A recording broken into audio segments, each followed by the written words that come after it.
வணக்கம். எல்லாரும் எப்படி இருக்கீங்க? தேர்தல் பிரச்சாரம் பரபரப்பா போயிட்டுருக்கு. தமிழ்நாடு பூரா நான் மக்களை சந்திச்சாலும், இந்த வீடியோ மூலமா சில விஷயங்கள உங்ககிட்ட மனசு விட்டு பேசணும்னு நினைக்கிறேன். இன்னும் கொஞ்ச நாள்ல எலக்ஷன்.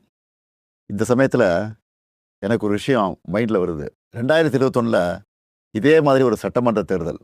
அந்த சமயத்துல சில பேரு ஸ்டாலின் இஸ் மோர் டேஞ்சரஸ் தென் கருணாநிதின்னு சொன்னாங்க. கலைஞரோட என்னை எப்பவுமே ஒப்பிட முடியாது. அவர நான் அப்பான்னு கூப்பிட்டதை விட, தலைவர்னு கூப்பிட்டது தான் அதிகம். அப்படிப்பட்ட தலைவரை விட நான் மோர் டேஞ்சரஸ்ன்னு அவங்க சொல்லும்போது, எனக்கு ஒண்ணே ஒண்ணு தான் தோணுச்சு. தமிழ்நாட்டை வஞ்சிக்க நினைக்கிறவங்களுக்கும், நம்மளோட வளர்ச்சியை தடுக்க நினைக்கிறவங்களுக்கும் நான் என்னைக்குமே டேஞ்சர் தான். இதுல தலைவர் கலைஞரை விட ஒரு படி மேலே இருக்கேன்னா, அது எனக்கு பெருமை தானே! ஏன்னா, இதெல்லாம் நம்ம தமிழர்களுடைய பிளட்லயே இருக்கு. என் மேல நம்பிக்கை வச்சு, நீங்க என்ன சிஎம் ஆக்கி 5 வருஷம் ஆச்சு. ஸ்டாலின் சார், சிஎம் ஆனதெல்லாம் ஓகே. இந்த 5 வருஷத்துல மக்களுக்கு என்ன பண்ணியிருக்கீங்க? அப்படின்னு யாராவது கேட்டா, நம்மால மணிக்கணக்கா, ஏன் நாள் கணக்கா கூட பேச முடியும். முக்கியமா எப்பவுமே தமிழ்நாட்டை வஞ்சிக்கிற ஒன்றிய அரசை எதிர்த்து தமிழ் மக்களுக்காக சண்டை செஞ்சிருக்கிறத இன்னும் பெருமையாக என்னால் சொல்லிக்க முடியும். சமூக நீதியுடன் கூடிய வளர்ச்சிங்கிறது தான் நம்முடைய முதன்மையான குறிக்கோள். அந்த வகையில் கர்ப்பிணி பெண்களுக்கு மகப்பேறு உதவித்தொகை, மகளிர் உரிமைத் தொகை, மகளிர் விடியல் பேருந்து பயணம், தோழி மகளிர் விடுதி, மக்களை தேடி மருத்துவம்னு கருவில் இருக்கிற குழந்தையிலிருந்து வயது முதிர்ந்த மூத்த குடிமக்கள் வரைக்கும் எல்லாரும் பயனடைகிற மாதிரி நிறைய திட்டங்களை கொண்டு வந்தோம். நம்மக்கிட்ட காசு இருந்தால் எடுத்துப்பாங்க, நிலம் இருந்தால் பிடிங்கிப்பாங்க. ஆனால் படிப்பு மட்டும் யாராலையும் உங்ககிட்ட இருந்து எடுத்துக்கவே முடியாதுன்னு ஒரு சினிமா வசனம் இருக்கு. அது 100க்கு 100 உண்மை.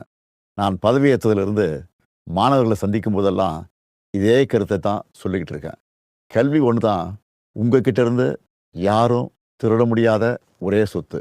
அதனால தான் ஸ்கூலில் காலை உணவு திட்டம், காலேஜ் ஸ்டூடெண்ட்டுக்கு லேப்டாப், அரசு பள்ளியில் படித்த மாணவ மாணவிகளுக்கு மாதம் 1000 ரூபாய் உதவித்தொகை, நான் முதல்வன் திட்டம்னு கல்விக்காக மட்டும் இந்த ஆட்சியில் அவ்வளவு திட்டங்களை கொண்டு வந்திருக்கிறோம். நீங்கள் எந்த டேட்டா வேணாலும் எடுத்து பாருங்க. தொழில்துறை, விவசாயம், கல்வின்னு எல்லா துறையிலையும் தமிழ்நாடு டாப்பில் இருக்கும். அதுக்கு அடையாளமாக 14 வருஷத்துக்கு அப்புறம் தமிழ்நாட்டுடைய பொருளாதார வளர்ச்சி 11.19% எந்த மாநிலமும் தொடாத இரட்டை இலக்கத்தை தொட்டிருக்கு. இன்னும் உயரம் தொடுவோங்கிற உறுதியும் எனக்கு இருக்கு. இப்படி எல்லா வகையிலும் நாம் முன்னேறி இருந்தாலும் ஒரு சில குறைகளும் இருக்குதுங்கிறது எனக்கு தெரியும். ஏன்னா நம்மளுடைய ஆட்சியை பற்றின விமர்சனம், ஃபீட்பேக் எல்லாத்தையும் காது கொடுத்து கேட்குறவன் தான். குறைகளாக சொல்லப்படுற சில விஷயங்களை கூட நாம் மற்ற மாநிலங்களை கம்பேர் பண்ணும்போது ரொம்பவே பெட்டராக தான் இருக்கும். இருந்தாலும் அந்த குறைகளையும் சரி செய்ய எல்லா விதமான வழிமுறைகளையும் நம்ம ஏற்கனவே நடைமுறைப்படுத்திட்டோம். அதோட விளைவுகளை இன்னும் கொஞ்ச நாளில் நம்ம பார்ப்போம். உங்கள் எல்லாருக்கும் தெரியும், போன வாரம் ஒன்றிய அரசு டீலிமிட்டேஷன்னு ஒரு மசோதா கொண்டு வந்தாங்க. மக்கள் தொகையை கட்டுப்படுத்தி தொழில் வளர்ச்சியில் பெஸ்ட்டு பர்ஃபார்மிங் ஸ்டேட்டாக இருக்கிற நம்மளை தண்டிக்கிறதுக்காகவே அந்த மசோதாவை கொண்டு வந்த மாதிரி இருந்துச்சு. ஆனால் அந்த மசோதா வந்து அடுத்த நொடி முதல் எதிர்ப்பும் மசோதாவோட நகல் எரிப்பும் நம்ம தமிழ் மண்ணில் என் மூலமாக ஆரம்பிச்சது. நாம் கொளுத்தின அந்த நெருப்பு தான் இன்னைக்கு கொழுந்து விட்டு எரிஞ்சு அந்த மசோதாவை சாம்பலாக்கியிருக்கு.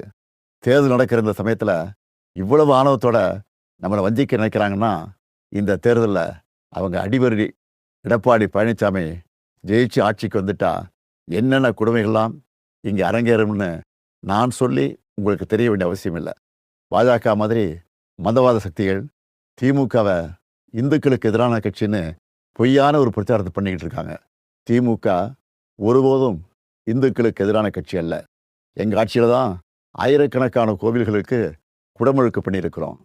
7000 கோடி மதிப்புள்ள கோவில் நிலங்களை மீட்டிருக்கிறோம். இப்படி பொய்யான பிரச்சாரம் பண்ணுறவங்களுக்கு ஒன்றே ஒன்று சொல்கிறேன்.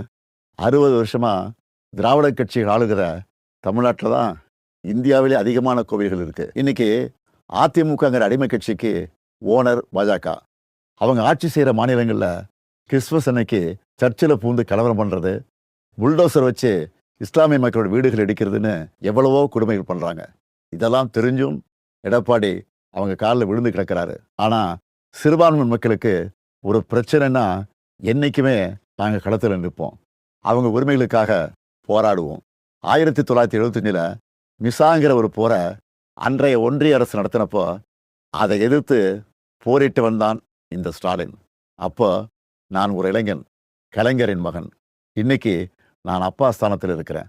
இப்போவும் நமக்கு எதிரான போரை எதிர்த்து நிற்கிறேன். எந்த பிரச்சனை வந்தாலும் தமிழ்நாட்டையும் தமிழர்களையும் பாதுகாத்து நிற்பேன். இது என்னுடைய உறுதிமொழி. எந்த வகையில் வந்தாலும், எத்தனை முறை முயற்சி பண்ணாலும், திமுக இருக்கிற வரைக்கும் தமிழ்நாட்டில் பாஜகவும் அவங்களுடைய கொடூரமான மக்கள் விரோத சித்தாந்தமும் ஜெயிக்க முடியலன்னு வரலாறு சொன்னால் போதும். அது மட்டும் போதும். நம்ம உரிமையை, நம்ம உழைப்பை, நம்ம மக்களுடைய கலாச்சாரத்தை, நம்ம மொழியை அழிக்கணும்னு நினைக்கிறவங்களோ அவங்களோட அடிமைகளோ நமக்கு வேணாம். இந்த வளர்ச்சியும் வளமான எதிர்காலமும் அடுத்த 5 வருஷம் தொடரணும். நான் உங்கள் அப்பாவா, அண்ணனா, தம்பியா, ஒரு தோழனா உங்ககிட்ட உரிமையோடு கேட்கிறேன். மீண்டும் இந்த நல்லாட்சி தொடர உதயசூரியன் சின்னத்திலும் எங்களது மதச்சார்பற்ற முற்போக்கு கூட்டணி கட்சியின் சின்னத்திலும் வாக்களித்து வெற்றி பெற செய்யுங்க. நன்றி. வெல்வோம் ஒன்றாக.